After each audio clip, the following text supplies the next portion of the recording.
అండి, అందరికీ నమస్కారం. నేను మీ జానీ. ఈరోజు వీడియోలో ఉదయాన్నే బ్రేక్ఫాస్ట్ చేయడానికి ఇడ్లీ పిండి లేకపోయినా, దోశ పిండి లేకపోయినా ఇన్స్టెంట్గా అప్పటికప్పుడు క్లిక్గా బ్రేక్ఫాస్ట్ చేయాలంటే ఎలా చేయాలో చూపించబోతున్నాను. ఈ ఇన్స్టెంట్ వడల రెసిపీ మనం రెగ్యులర్గా చేసుకునే మినప వడల్లాగానే ఉంటాయండి. ఈ ఇన్స్టెంట్ వడల రెసిపీని టేస్టీగా అలాగే ఈజీ ప్రాసెస్లో అన్నీ మనకి ఇంట్లో ఉండే వాటితోనే ఎలా ప్రిపేర్ చేసుకోవాలో వీడియోలోకి వెళ్ళిపోదాం.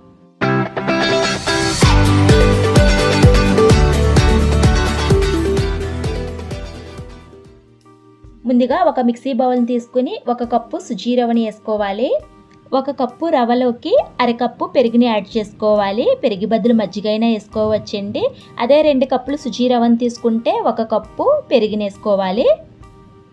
అలాగే మీడియం సైజు ఉన్న ఉల్లిపాయని చిన్న ముక్కల కింద కట్ చేసుకుని వేసుకోవాలి. కొద్దిగా అల్లం ముక్కలు, కొద్దిగా పచ్చిమిరపకాయ ముక్కలు, 2 రెమ్మల కరివేపాకు, కొద్దిగా కొత్తిమీర వేసుకోవాలి. అలాగే ఇందులోకి 1 టేబుల్ స్పూన్ జీలకర్ర, రుచికి సరిపడినంత సాల్ట్, 1/2 టీ స్పూన్ వంట సోడాని కూడా వేసుకుని ఒకసారి అంతా కలిపేసుకోవాలండి. పిండి మరీ జారుకుగా కాకుండా నీటిని కలుపుతూ గారెల పిండిలా మిక్స్ చేసుకోవాలి. ఈ పిండిని మనము మినపవడలకి ఎలా అయితే ప్రిపేర్ చేసుకుంటామో పిండిని అదే ప్రాసెస్లో చేసుకుంటేనే మనకి పైన క్రిస్పీగా లోన సాఫ్ట్గా ఉంటాయండి వడలు. టేస్టీగా కూడా వస్తాయి. పిండి మరీ గట్టిగా అనిపిస్తే కొంచెం వాటర్ యాడ్ చేసుకుని మనం గారెల పిండికి ఎలాగైతే ప్రిపేర్ చేసుకుంటామో అదే ప్రాసెస్లో ప్రిపేర్ చేసుకోవాలండి. ఇలా కలుపుకున్న తర్వాత ఒక 10 నిమిషాలు పిండిని పక్కన పెట్టేసుకోవాలండి. పిండి ఇలా నానడం వలన గారెలు సాఫ్ట్గా వస్తాయి. ఇప్పుడు స్టవ్ మీద కడాయి పెట్టుకుని డీప్ ఫ్రైకి ఆయిల్ హీట్ చేసుకోవాలి. ఆయిల్ వీటెక్కిన తర్వాత మనం రెడీ చేసి పెట్టుకునే పిండిలో నుంచి కొద్దిగా తీసుకుని చేతితో అలవాటు ఉన్నవారు చేతితోనే వడ షేప్ చేసేసుకుని ఆయిల్ వేసుకోవచ్చండి.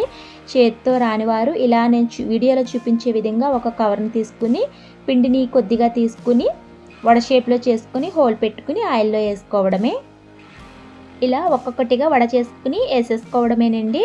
వడలు ఫ్రై చేసుకునేటప్పుడు ఆయిల్ ఎక్కువ హీట్లో కానీ అలాగని తక్కువ హీట్లో కాకుండా మోడరేట్ హీట్లో ఉంటే వడలు పైన క్రిస్పీగా లోన సాఫ్ట్గా వస్తాయండి. అదొకటి జ్ఞాపకం పెట్టుకోవాలి. 2 వైపులా గోల్డెన్ బ్రౌన్ కలర్ వచ్చేంత వరకు ఫ్రై చేసుకోవడమే.